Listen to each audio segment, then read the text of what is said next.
예, 김명수 대법원장이 긴급 담화문까지 내놓은 것은 이번 사태가 그만큼 심각하다는 인식을 반영한 것으로 보입니다. 다만 오늘 담화로 불을 끌 수 있을지 이건 좀 미지수가 돼 있는 상태인데 법조팀 취재기자와 한 걸음 더 들어가 보겠습니다. 강현석 기자가 나와 있습니다. 사실 가장 중요한 것은 이번 사태 책임자로 지목된 양승태 전 대법원장이 수사를 받게 되느냐 이 문제 아니겠습니까? 이거 어떻게 예상을 해야 될까요? 일단 오늘 김명수 대법원장 입장을 한번 살펴볼 필요가 있습니다. 예. 이런 얘기를 합니다.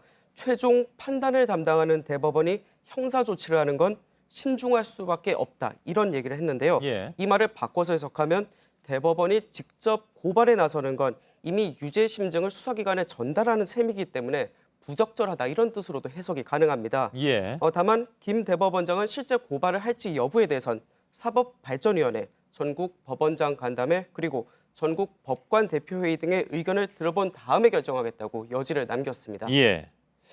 그러면 이걸 어떻게 봐야 될까? 그러니까 기존의 입장하고 크게 달라진 게 없다 이렇게 봐야 되는 겁니까? 뭡니까? 조사단의 이제 조사 결과를 보면 사법행정권 남용이 맞다 이런 결론을 내리면서도 정작 직권 남용은 아니라고 판단한 대목이 곳곳에서 눈에 띕니다. 예. 때문에 법원 안팎에선 셀프 조사 또 셀프 면죄부라면서 조사단에 대한 비판의 목소리가 굉장히 많았습니다.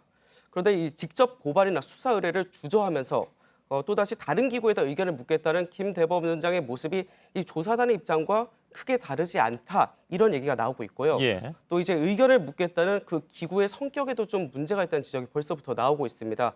그 한 예로 살펴보면 사법발전위원회 이 위원장부터 대법관 출신인데다 그 위원들도 전현직 고위 판사 그리고 또 대형 로펌 변호사들이 대거 포진해 있는 것으로 확인됐습니다. 예. 사실 맨 앞에 얘기한 대법원이 모든 법적 판단의 최종 위치에 있기 때문에 대법원이 이게 문제가 있다고 고발하면 그게 바로 어떤 지시 사항이 돼 버리는 것이 아니냐. 이것은 법적으로 문제가 있다고 라고 얘기한 것도 일견 이해는 가지만 여기에 대해서는 사실 많은 논란이 있을 수도 있습니다.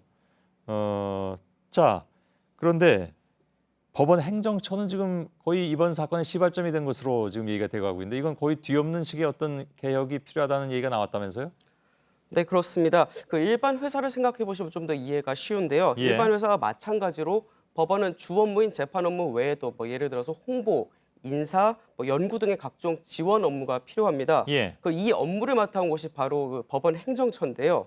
그런데 이 행정처가 그동안에 이 지원 업무라는 본문을 잊어버리고 대법원장의 최측근 또 엘리트 법관들을 중심으로 마치 대법원장의 친위 부대처럼 행동해왔다. 이런 내부 비판이 굉장히 많았습니다. 예. 오늘 내놓은 개혁안을 보면 행정처 자체를 이제 물리적으로 아예 그 대법원 청사 밖으로 보내버리고 또 이 행정처 업무도 판사가 아닌 전문 인력에게 맡도록 하겠다. 이런 이제 결론이 나왔고요. 예. 다만 이 행정처 규모가 워낙 크기 때문에 다소 시간이 필요한 대책이어서 이행이 실제로 될지는 좀 지켜봐야 할 것으로 보입니다. 예, 알겠습니다. 강현석 기자였습니다.